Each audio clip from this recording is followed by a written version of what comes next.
and she had attended a number of the conferences all over the India and even the foreign countries, and she did the chemical conservation training in the Madras Museum in 2003.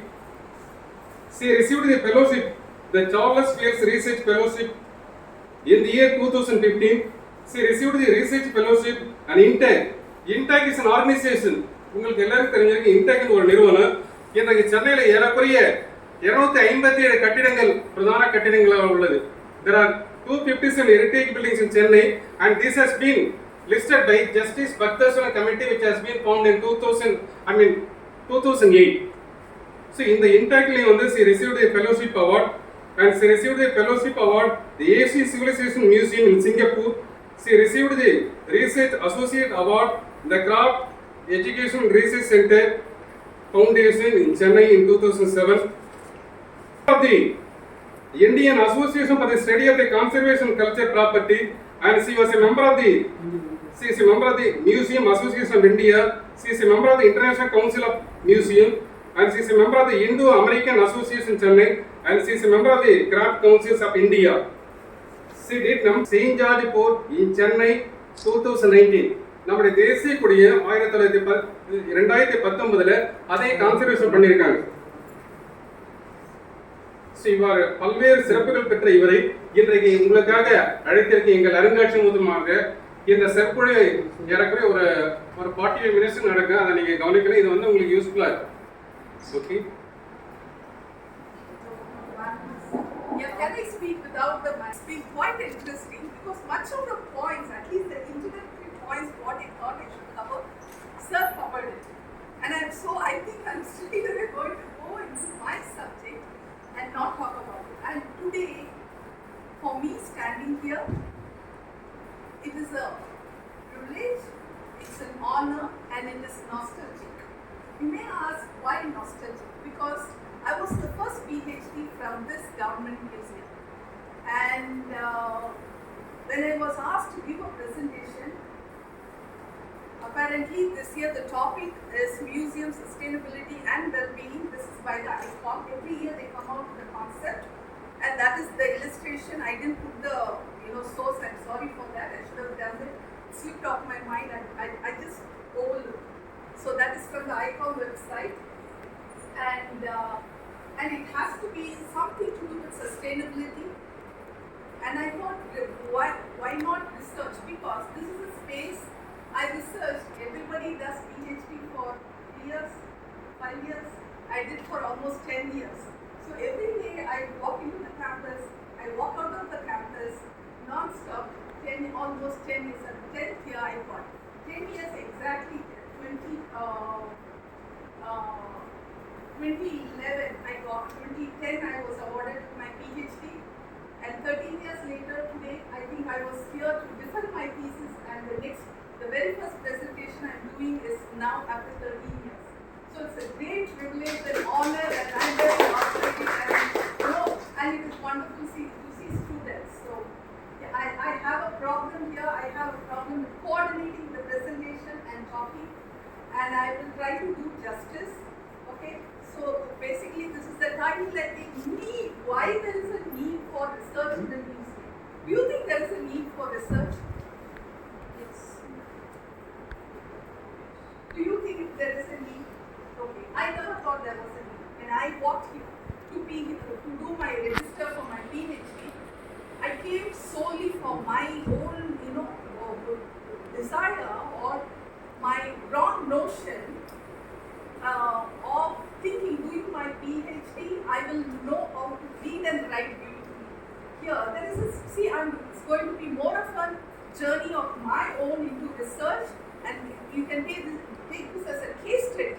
In fact, I'm an artist. I can write, I can draw, I can paint, but I cannot read or write. I had a basic education, no doubt about it. But the normal thinking of, this is history and this geography, if I try to read and relate it doesn't happen. So soon after my 10th, I joined this college where the 2 years is preparatory, which is equivalent to 12. So that's why my BSc is, sounds 5 years, and then 3 years of degree, and today now everything is changed in the college also.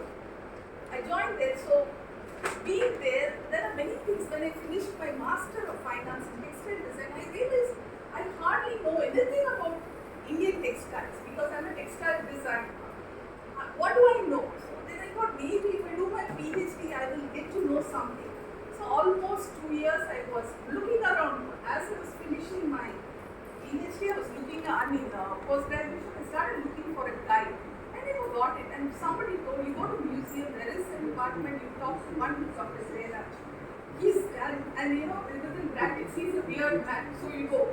So I come here and I asked, he said, Amma, textile conservation, so, you know, the problem is I don't even know what is the meaning of conservation. So I ran to my professor, I asked, what is conservation? So he explains me beautifully, you know, you all know what is conservation. He explained preserving, why it comes to the museum, it has to be preserved. It is of cultural importance and this is what, and you have to be part of it. I said, it was science. I'm not a science student, I'm not a history student, I'm a designer. The point is, anybody can do it. That's exactly he said. And that's exactly, he started writing. He said, we have to give a proposal, you all know it, how it happens. He said, these are the museums you have to visit, these are the places you have to do. Nothing I knew, I just dictates, I write. But coming into the space, things changed. My topic, you know, very holistic. I had wonderful guides, supervisors. You know, they said, Blessy, you take an Indian textile. You know what is the scope of research? For me, it is like nothing I can understand. I said, no, I will do it. And coming here, then I start reading the library, you know, whatever. It's mandatory, I think. The guide makes it mandatory. I think the mandatory, I write every day report and I submit it.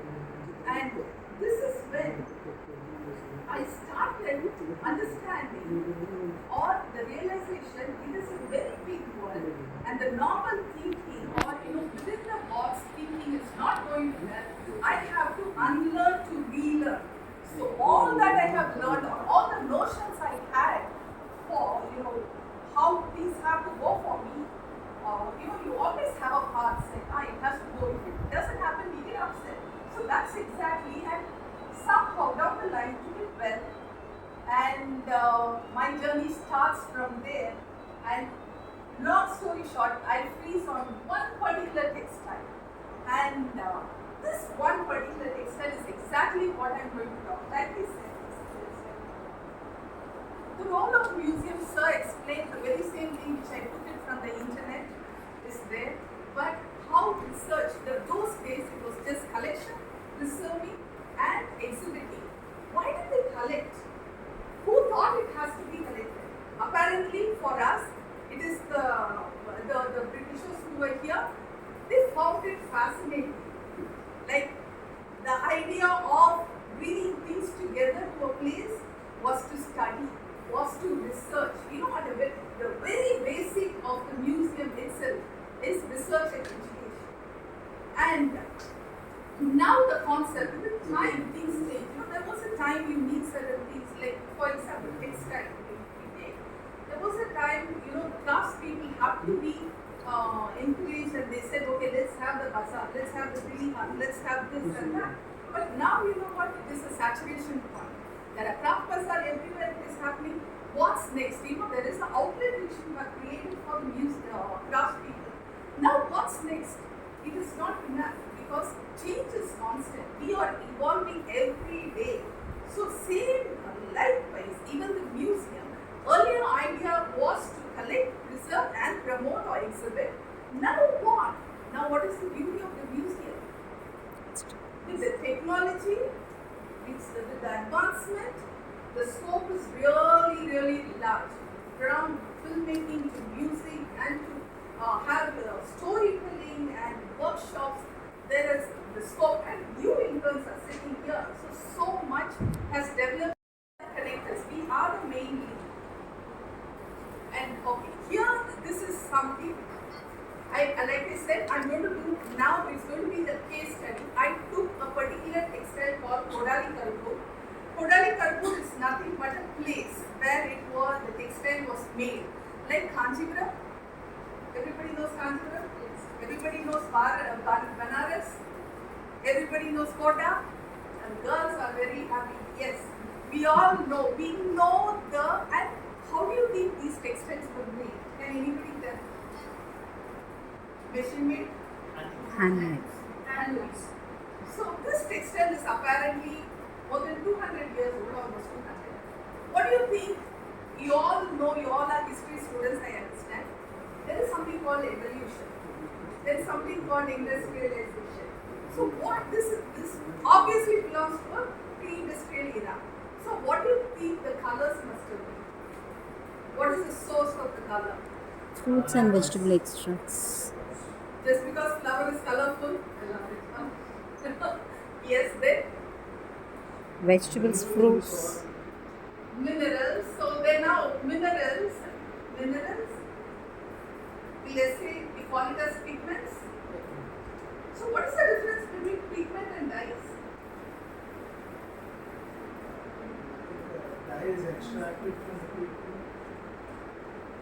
The pigment is present in skin, hair, and everything, and people even have pigment. But Okay, let's come to another explanation here. Pigment is not. See, when my guy, one of the point he said, because I'm not a science student, I may go back and forth. Whenever you have a doubt, just stop me. So he told Blessy, sir, conservation, what will I do, sir? Do dye research. This is what will dye research? What will I do? Like when I read, you just find one of the books in the library and you open it, you will die. This is CIE, Conservation of Institute, something like that. You will die because it's like all for me Greek and Latin. There is an alphabet, there is an arrow, there is something going on. How will I ever understand?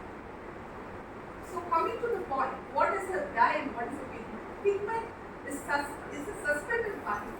Dye becomes the integral part of fiber, or it is dissolved basically. So that's the difference here coming to the research. So one of the point that I was told is you have to do the dye analysis. And obviously it's brilliant. The colors are so good. And my journey started there. Understanding the dye. So I went to Kalakshetra to understand, because that is one place where the natural dyeing was happening at that point of time. Even now it happens, but in a different level.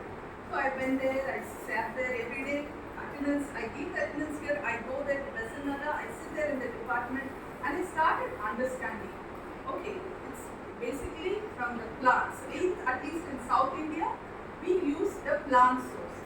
There is lab, which is the insect base, and there is other cochineal, and there is pupra, the fish, the source, and other sources. But in South India, let's just focus on this. It is this textile. And what is so unique about this textile? One, okay, let's say it is a gauge.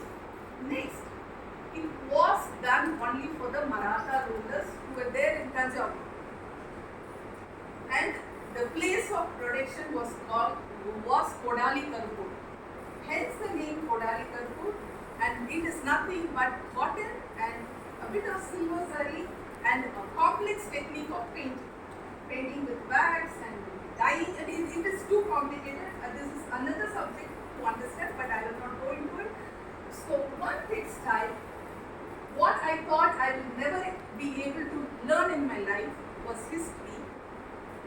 I learned the history. Kodari Karruppu, which period, what happened, so on and so forth. So where did the Marathas come? Why did the Marathas come? And what happens now? It took me, we were just having a conversation, it was a ripple effect. One question, and it went, and the next ripple forms, by the side. It took me for a very, very long journey. So this is the textile, and this is in the collection of Philadelphia Museum of Arts. Apparently, when Government Museum, the second museum in our country, was trying to collect, anthropological and archaeological, the specimens of botanical specimens and zoological specimens, the craft was basically collected in the College of Arts and Crafts. Then it was known as School of Arts and Crafts, the place where I studied. And there, the Britishers, one Mr. E.B. Havel was posted here. And the art school, basically they were trying to impose the syllabus, what was carried out in the Western world. So at that point, it was all the Greek, plaster of Paris and all that was happening. So when Mr. E.V. came in, he saw what is happening here. You see the class person who's making the pot just outside the place. You go to the jail where they're weaving the carpets. So he wrote a letter, and by then the Britishers also were facing a dilemma, meaning if there is a famine, what are we going to do? The craft is going to become helpful. So we have to document all this. In fact, our craft was documented by a committee of family, and it is very surprising why they did it. And because to sustain the people, the class people, the population. So he said, I need to do a survey, and he started traveling from 1885 to 1888 throughout the south, then the Madras presidency. He started traveling and he started collecting every bit of it. And the very first reference of Kodari Karruppu that he had taken, not the name Kodari Karruppu, but when you see Tanjore Palace, you will see he will be a line of description will relate to this textile. And when he traveled, he collected objects and he put it in the Museum of College of Arts and Crafts. This museum is permanently closed, which is very sad. And that museum served as an inventory of the artifacts that was to be collected across the country, across the world. And that you will see in subsequent publications how we will, these dots are not related, but you as a researcher when you go, you will be able to connect all the dots. And one of the textiles is Kodari Karruppu, and what happens again, coming back to Kodari Karruppu, what I learned was the history, and there is a geography attached to it.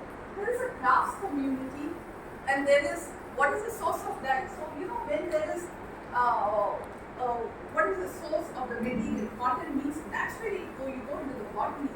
Dye means you naturally go into the if it is a plant source, yes, you have to get into the botany. And there is a chemistry of making this dye. Somebody knows from the flower. Okay, do you make the pink flower giving a pink shade to the textile? No. How many of you all know about indigo? What is the source of indigo? Okay, from where?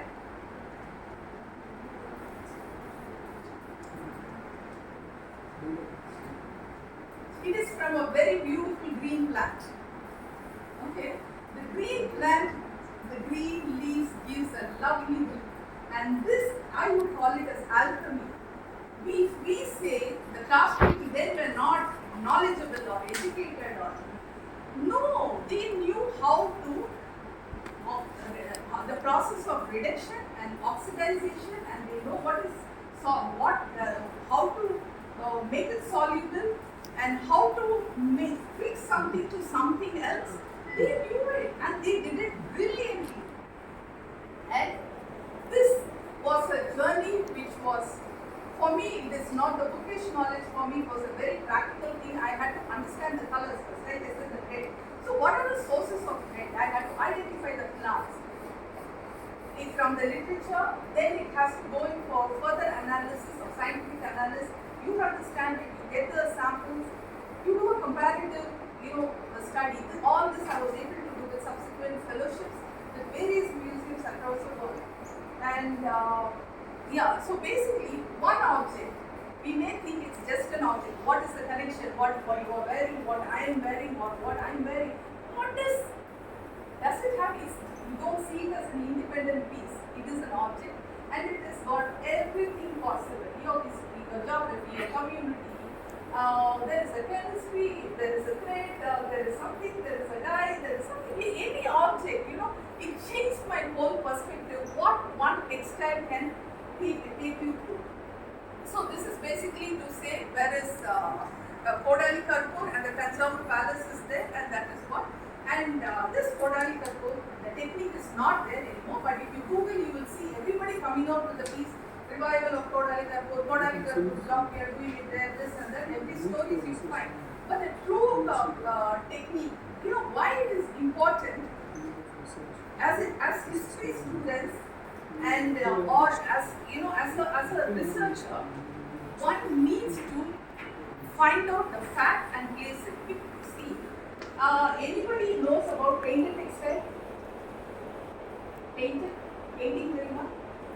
Painting ஆவது தெரியுமா? வரைகிறது தெரியுமா?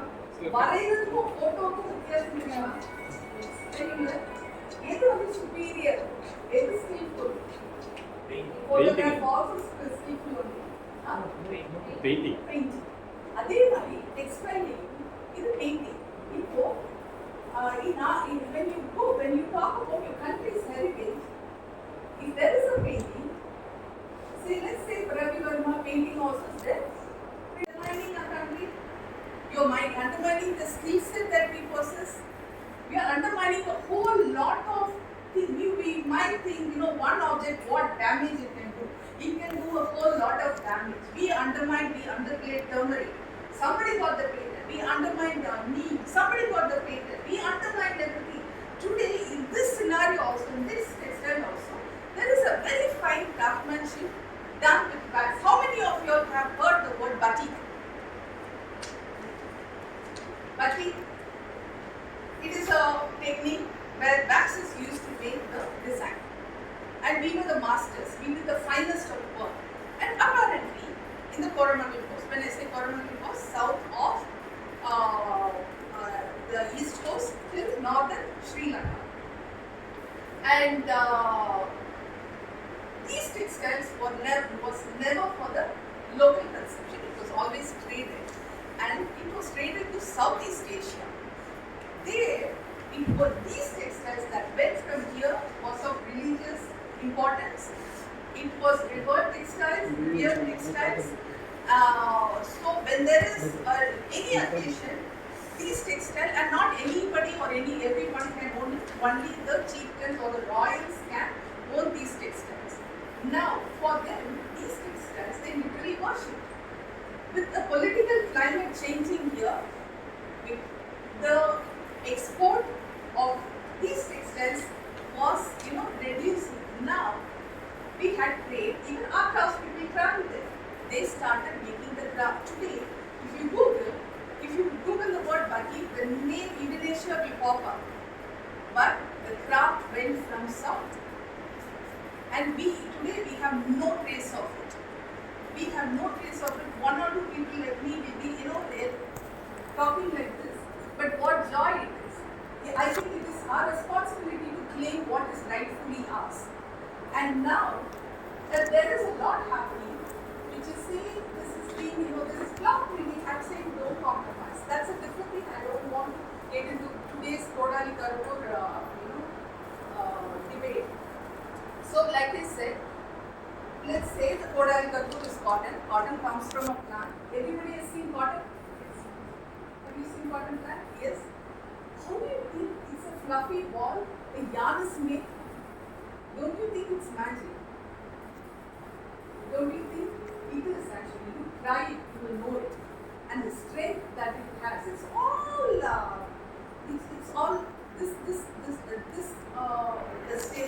staple length is 5 to 7 mm, and it is all together and doesn't disintegrate. This craft only we Indians knew how to make clothes out of textile. See, one textile can tell you the history of the cotton. What is the history of cotton? What our country underwent? Why Mahatma Gandhi came up with, the concept of bringing khadi back? It is all interlinked. So one object can take you to any extent. I will not go into the cotton story. Then we won't be able to go further. So how it is manually processed? When the European countries were using cotton as lamp wick theory, when they were using it as lamp wick, we were wearing beautiful textiles, and we were trading to Rome and East and West and Arab countries. Everywhere we were trading colorful textiles. I want you to just close your eyes and go back to 100 years before. Bring the photographs before you. How much of color do you see in the textiles?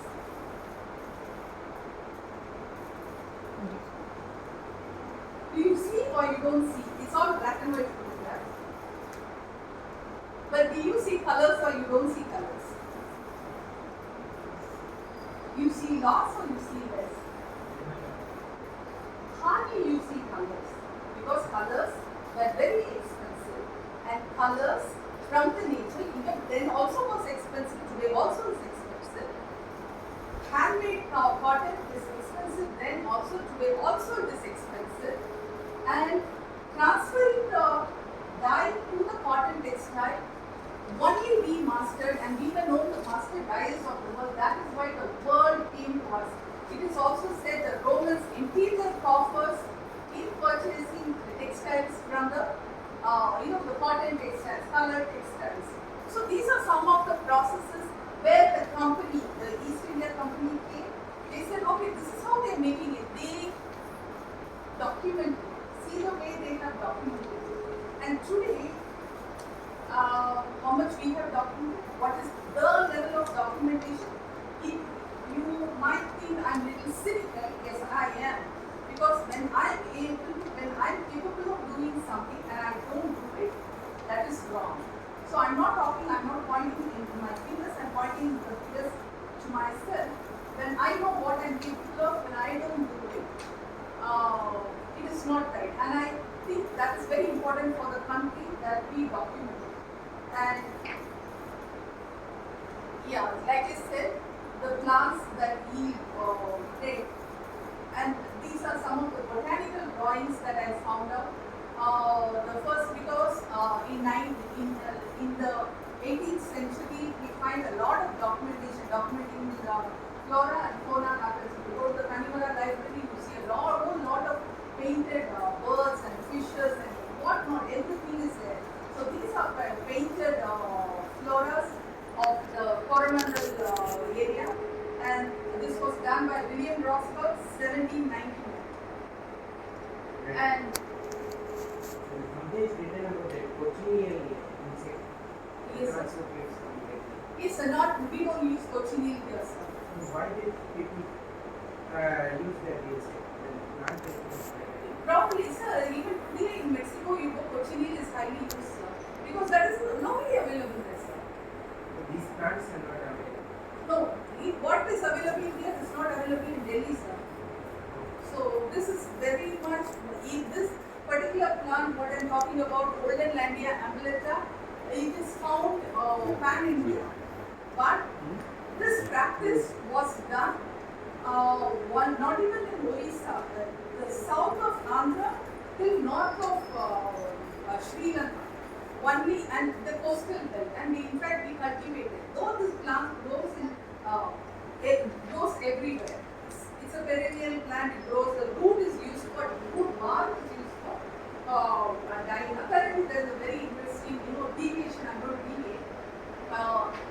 How this chain root, otherwise it's called chain root. Chaya Veda, Sayam Varanam, Chaya Veda. The Britishers had a way of saying chain root. So the chain root has a in Sri Lanka, in northern part of Sri Lanka, a researcher, a person like who was doing his PhD, the changes that colonies brought in. And he finds at one point, there's no slavery in Sri Lanka, but there is one community who did have rights to education, or did have rights for many things, and they were confined to a certain area. So he gets very curious, who are these people and why were they not even in the village, what others had it. And he found that apparently they were called as meaning root diggers. And they were root diggers of this chaya village, meaning this Goldenlandia ambulata, because it was as long as 2 meters and it was just half this size of the wire, and the bar alone is used. And that is a social history completely.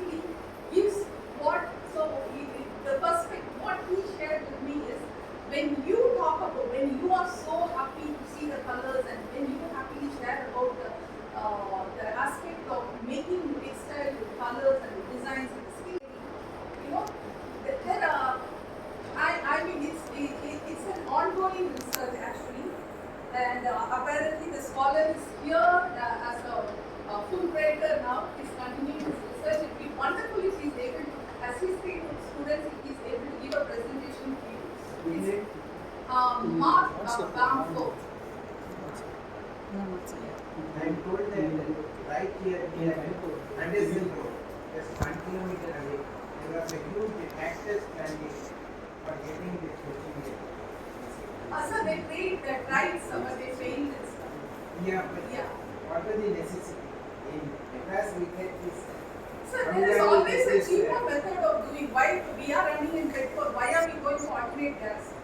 Or any other source of energy? We are trying. So it's a evolution. Economics. It's evolution. It's that change is constant. So we have to accept it. Okay. So when the first time when I saw the Kodari Karruppu, it is not a living practice. It's confined to the museum now. The pieces that are available. And the college where I studied had two, and one was donated to this museum. One is still with it, and there was some with the Weaver service.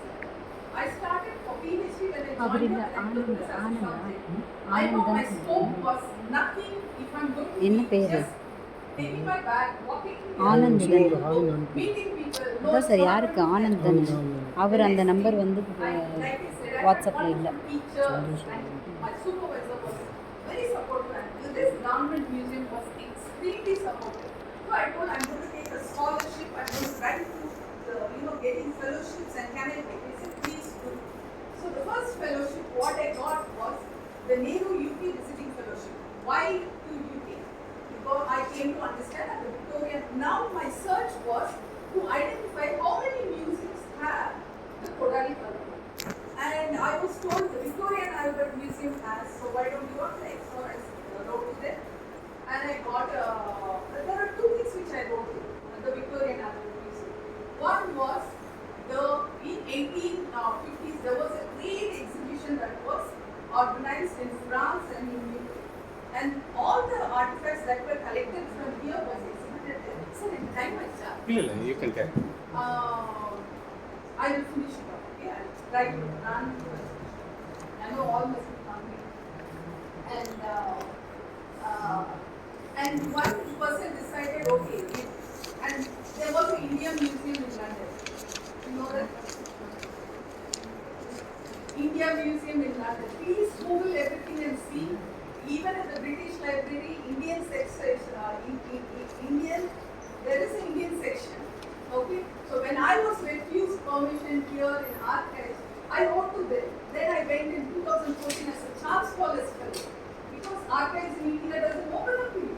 It's very sad. I'm being very cynical or judgmental about it, because such museum and archives should be open to public, and what are we doing? Just sitting. But I'm very glad museum is exceptional, because this is the first museum in our country who run a PhD program. No other museum in the country. And I wish, man, please do something to revive us, to continue the legacy of doing this, because I feel it's very, very important. Not everybody has the opportunity. If I'm able to knock another museum, I had a very strong base here in this museum. So when from museum to museum, when you write, the doors open up. I got so meaning I got the opportunity.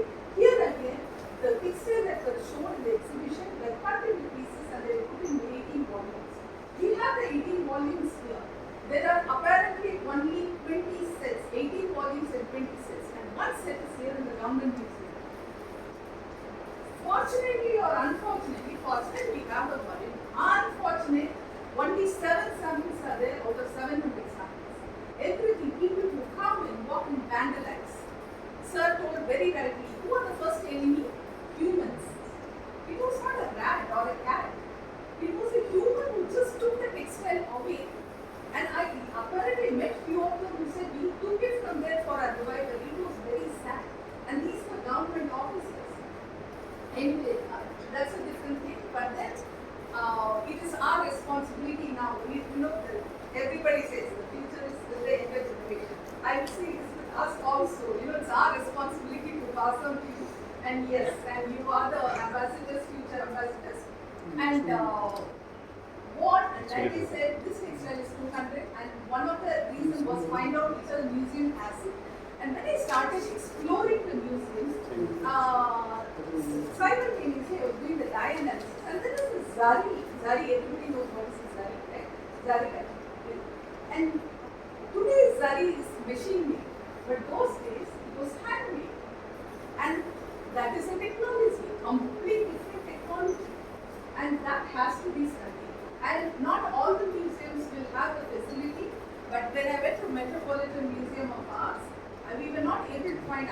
there is this person, there are these two people. One is Mr. Indictor, Dr. Indictor, and his wife Tina Indictor. And when I went in as a Fulbrighter, I was volunteering at the museum, and they said, "We heard you're doing something with Kodari Karruppu." She came with so much of, throw and authority. I said yes. And my name is Tina. Did you find the Kodari Karruppu? I said, "There's no Kodari Karruppu here." Who said there's no Kodari Karruppu? There is. Fine. So it was a constant thing. Every day I'll come, I'll find, go through the database. She said, "Why are you going through that? Go to the catalog card, the age-old method. We used to have the card. Go ask permission."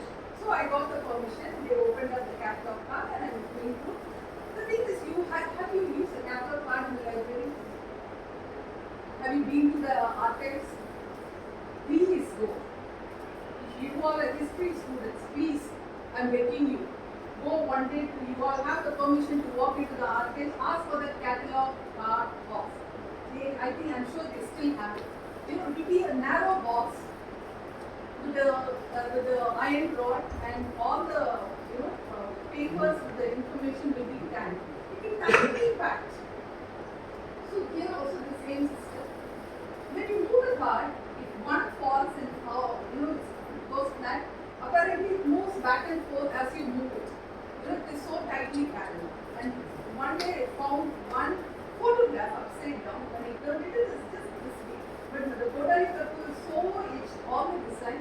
Opened, I saw this textile, and immediately this was brought out, and the experts, many people came in, and we did the analysis also. We did the analysis of the saree. So when you take the books that now coming to this, which is very important, the books that are published will say Kodari Karruppu is woven with gold zari. That is a popular belief. No, it is not. Why? And it is done with silver. And how do I prove it is silver? Because it is so old and so. You have to understand the technology of making the saree. Then you find out it is done with silver, because there is a lot of arguments saying the gold will tarnish, the gold would have tarnished to have the silver, the gold will the coating would have gone. No, it's not like that. For that it is a process. So this was carried out there, and there apparently they had two textiles, and the other one is Philadelphia Museum of Art.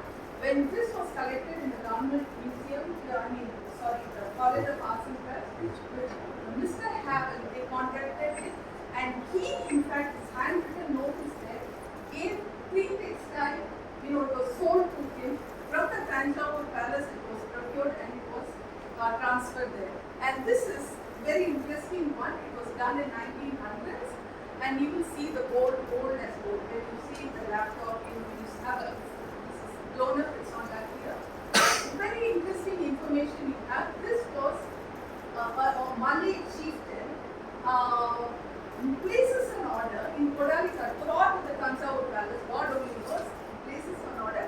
The inventory at the Victoria and Albert Museum. This is a loan object from the king, and this was gifted by a Malay chieftain, and it was made in Madras. Madras meaning Tanjore. And these are some of the painted. When you see the white area, those are all hand painted. And now the latest version is all block printed. Do you see difference there? Yeah, just to show the difference, I have got it. And it was very nice to observe. In few of the textiles, they had the signature. Maybe all I could understand was they didn't know how to read and write, but at least a letter they could read. And this is from 2 different places, probably the same artist, because there are other signs also. There is one star, there is just one view. There are many. I was able to identify around 20 textiles around the world. And again, that is the College of Arts and Crafts, and this is with the Victoria and Albert Museum. You see the gold as gold.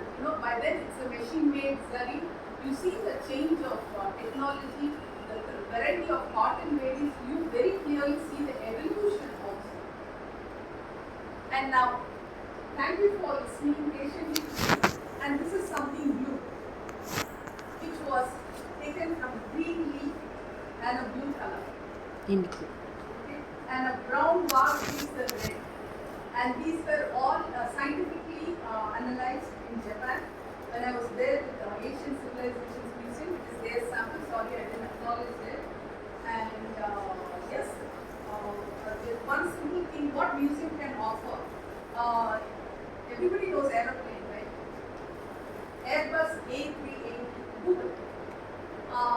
The scientist says, I got the idea of using the composite material, understanding the artifacts from the museum, and particularly what is composite. You know what is composite? It's a right, great. Mongolian bow. So Mongolian bow, Google it. It's composite material. And here they take the idea of the purpose of composite material, the idea of composite material, and they implement it in building the Airbus 380, the largest aircraft in the world, which flies across in the skies these days. Read it, I will consider, and this is a simple idea which was taken. The lost wax processes, what you see in the Orient in the museum, it's a technology, the bronzes, all the rock parts of the rockets are made in the lost wax process. So, if we think museum is a very boring place, there's nothing, what can we do